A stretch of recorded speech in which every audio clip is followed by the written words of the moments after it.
Dans la vie de tous les jours, je rencontre un problème avec les interfaces classiques qu'on retrouve sur Windows ou macOS. Là, je parle des fenêtres et de comment s'affichent les fenêtres, comment elles sont disposées, tu les redimensionnes, etc. Parce que tu as sûrement déjà vécu ça, où tu vas passer ton temps à chaque fois que tu vas ouvrir un nouveau logiciel, à vouloir redimensionner tes fenêtres, les déplacer pour les positionner au bon endroit. Et au bout d'un moment, quand tu as beaucoup de fenêtres ouvertes, tu galères à les retrouver. Et du coup, c'est un problème c'est une des raisons pourquoi j'aime pas trop la manière dont est conçu ces systèmes de gestion de fenêtres qu'on retrouve sur les deux systèmes d'exploitation les plus utilisés. Et le truc, c'est que il y a quand même des solutions à ces problèmes. Sur Linux, par exemple, on a quelque chose qui s'appelle des Tiling Window Manager. Donc, en fait, le principe, c'est que au lieu d'avoir des fenêtres qui vont pouvoir se superposer, tes fenêtres vont toujours se mettre les unes à côté des autres. Et du coup, ça va t'enlever un petit peu ce travail de devoir repositionner tes fenêtres et devoir les redimensionner. Après, ça l'enlève pas complètement, il y a quand même des problèmes avec ces systèmes-là. Donc, je vais montrer déjà à quoi ça ressemble.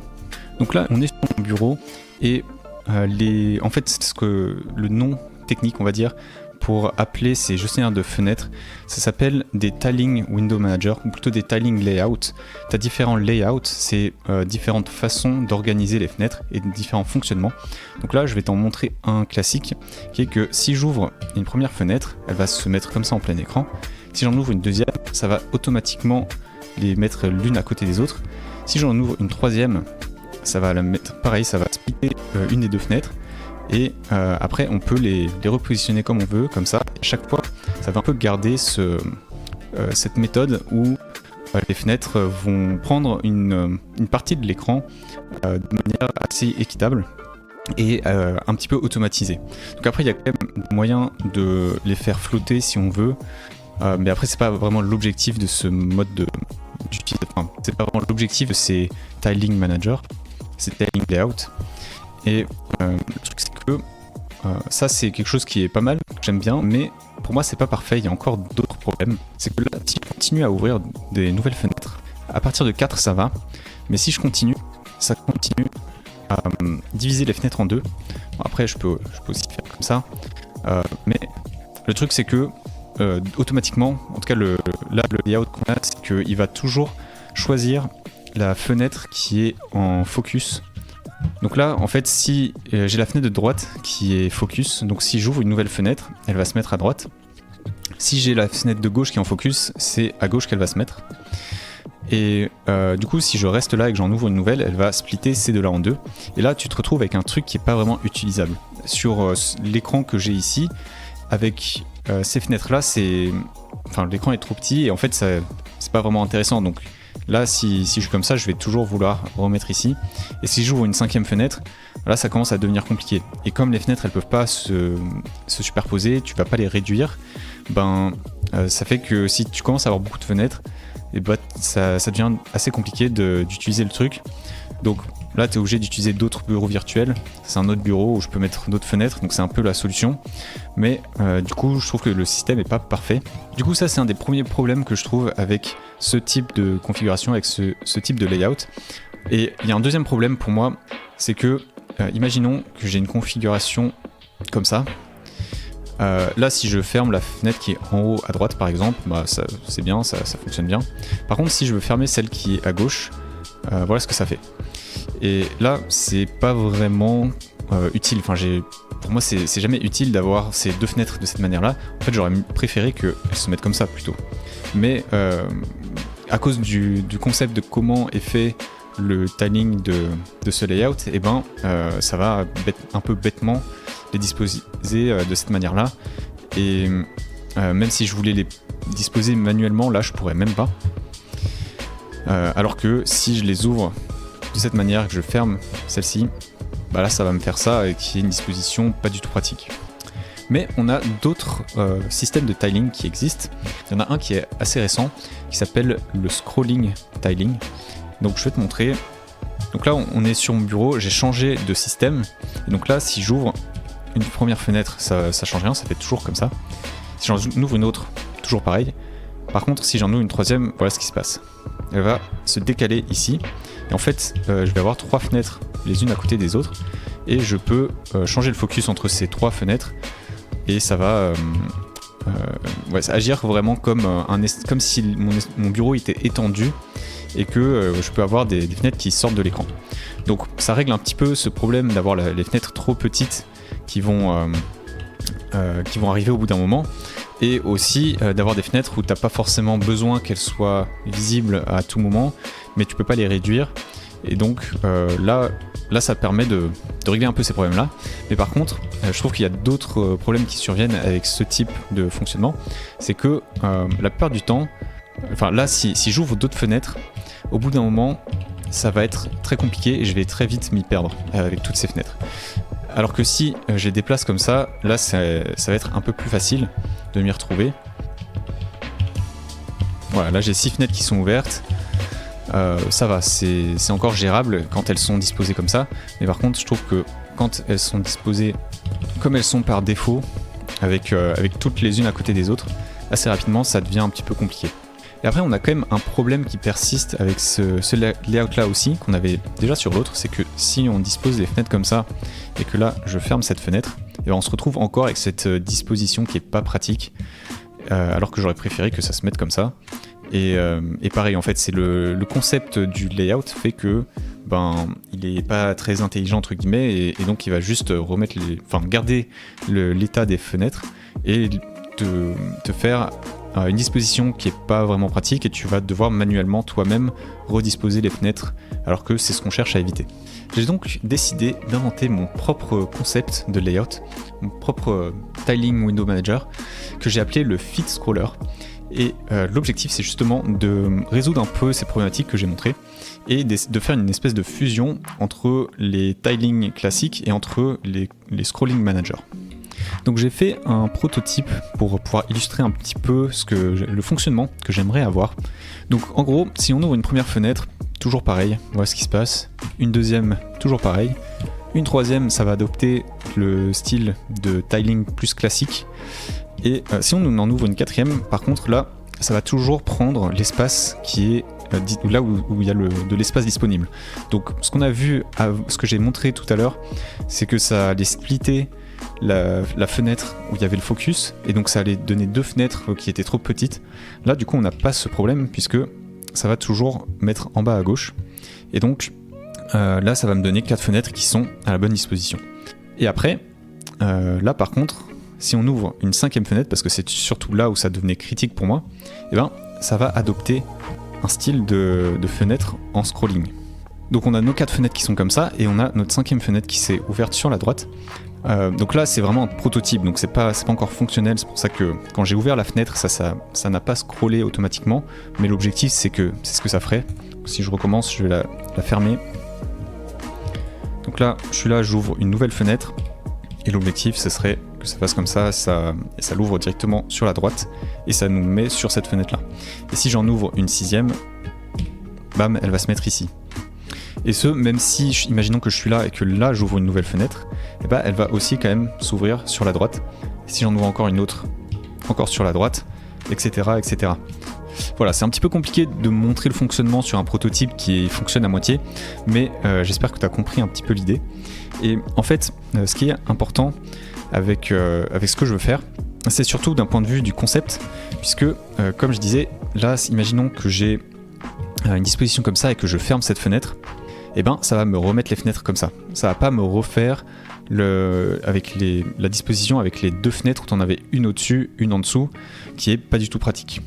Donc si je te remontre, là j'ai mes 3 fenêtres, je ferme celle de gauche, bam, mes 2 autres fenêtres elles se mettent correctement. Ce sera peut-être plus parlant si j'ouvre des fenêtres différentes. Voilà, donc là j'ai un terminal à gauche, un en bas à droite, j'ai mon gestionnaire de fichiers en haut à droite.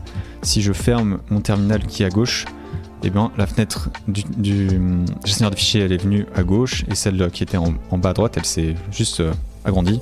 Et comme ça, c'est un comportement qui pour moi est plus logique. Enfin, en tout cas, ça dispose les fenêtres d'une manière dont j'aurais envie qu'elles soient disposées, plutôt qu'un truc pas pratique et de devoir ensuite manuellement les remettre correctement moi-même. Donc l'idée de mon layout, le feed scroller, c'est que du coup, de manière conceptuelle, en fait, ça part pas forcément d'une grille ou d'une manière de disposer les fenêtres, ça part plutôt de l'idée qu'il y a seulement un certain nombre de tailles et de proportions de fenêtres qui sont réellement pratiques à utiliser.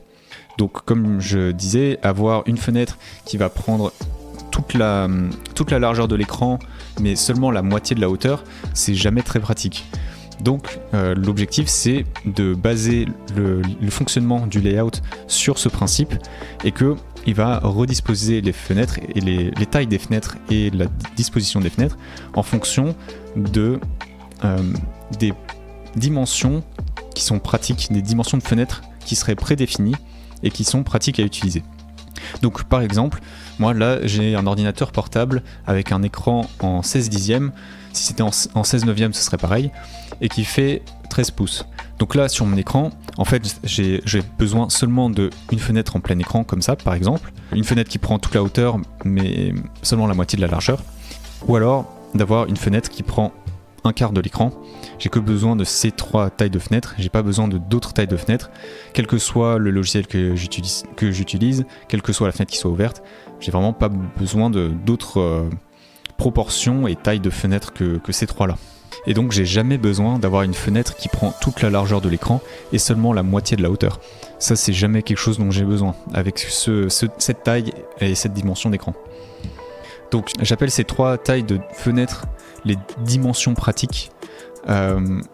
Et en fait forcément pour un écran qui serait ultra wide en 21 neuvième par exemple, ou alors un écran plus grand, j'ai aussi un écran 16 neuvième qui fait 32 pouces, là tu pourrais peut-être avoir envie d'avoir plus de taille de fenêtres que les 3 là que j'ai montré, mais le concept derrière ça reste le même, tu as quand même une limite, un certain nombre de proportions et de tailles de fenêtres dont tu as réellement besoin, qui sont réellement pratiques, et donc le modèle du layout est basé sur ce principe fondamental où tu as une liste de tailles de fenêtres, de dimensions de fenêtres qui sont pratiques, que j'appelle les dimensions pratiques, et en fait le layout il va positionner les fenêtres et redimensionner les fenêtres en fonction de ces dimensions pratiques.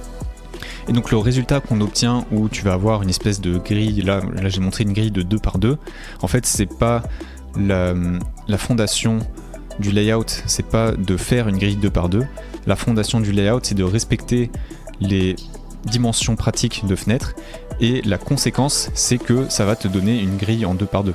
C'est vraiment une conséquence, c'est pas la fondation de comment fonctionne le layout. Donc dans le feed scroller, l'idée c'est que l'utilisateur va définir cette liste de dimensions pratiques de fenêtres, et ensuite c'est le layout, le feed scroller qui va un peu appliquer sa magie et disposer les fenêtres de la manière la plus efficace et la plus logique pour que ce soit le maximum automatisé et que tu aies le moins besoin de redimensionner ou redisposer tes fenêtres. Après, on a quand même souvent besoin de pouvoir dimensionner les fenêtres manuellement, parce qu'il y a certains logiciels où tu vas avoir besoin de l'avoir en plus grand par rapport à d'autres logiciels. Par exemple, si j'ouvre mon logiciel de montage vidéo, c'est pas très pratique de l'utiliser de cette manière, surtout que en général je vais avoir d'autres fenêtres qui sont ouvertes. Donc là c'est complètement inutilisable d'utiliser mon logiciel comme ça, j'ai toujours besoin qu'il soit en plein écran. Mais du coup c'est pas forcément un problème, puisque l'objectif c'est de pouvoir forcer une dimension de fenêtre, que l'utilisateur, en fait par défaut ça va te mettre des fenêtres comme on les a là, mais que l'utilisateur ait la possibilité de forcer des dimensions sur certaines fenêtres, ou alors de les repasser en mode auto. Mais même pour redimensionner les fenêtres, on garde le même concept et la même idée du fait que on a seulement besoin d'un certain nombre de dimensions pratiques pour nos fenêtres. Donc là, si je garde le même exemple de mon écran de 13 pouces, j'ai mes 3 dimensions pratiques qui sont différentes, qui sont possibles.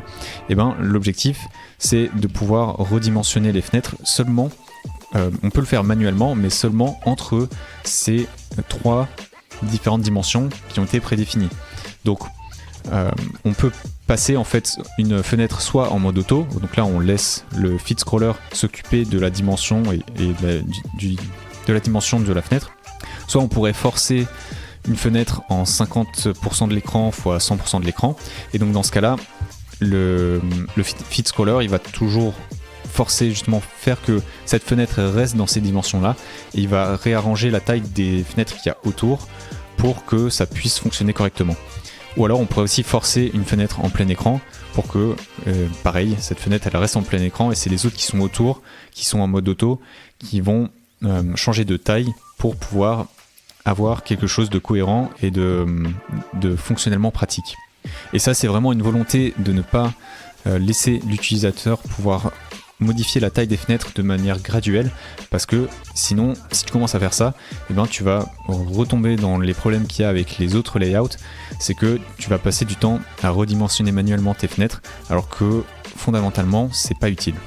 Après il y a quand même un problème dont j'ai parlé en début de vidéo, que mon layout ne résout pas vraiment, que j'en ai pas vraiment reparlé, c'est le fait qu'au bout d'un moment, quand tu as trop de fenêtres ouvertes, eh ben, tu galères à retrouver les fenêtres qui sont un peu perdues.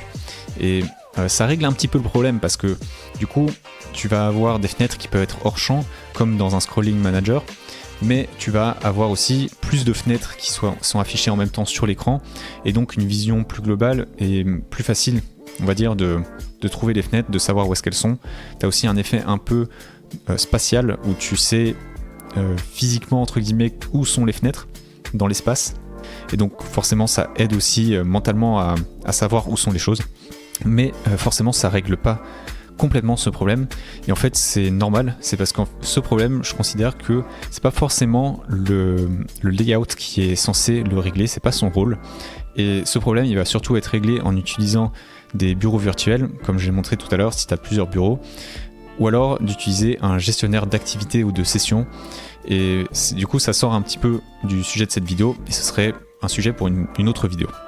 Donc j'ai prévu de développer ce layout dans Hyperland parce que tu peux créer des custom layouts dans Hyperland, et le prototype j'ai justement créé avec ça. C'était plus un prototype vraiment pour voir si c'était possible de faire ce que je voulais faire, voir un peu comment ça fonctionne, apprendre un petit peu le langage de développement et qu'est-ce qu'on peut faire avec, comment ça marche, etc. Et là j'ai vu que c'était possible de faire ce que j'ai envie de faire, donc j'ai prévu de développer mon layout là-dessus. Et donc abonne-toi si ça t'intéresse, parce que je ferai d'autres vidéos sur le sujet. Sinon, like la vidéo si tu l'as aimé, et dis-moi en commentaire ce que tu penses du fit scroller. Est-ce que tu trouves que le concept est bon? Est-ce que c'est quelque chose que toi tu dirais que tu utiliserais? Dis-moi tout ça en commentaire. Sur ce, je te dis à bientôt pour la prochaine vidéo.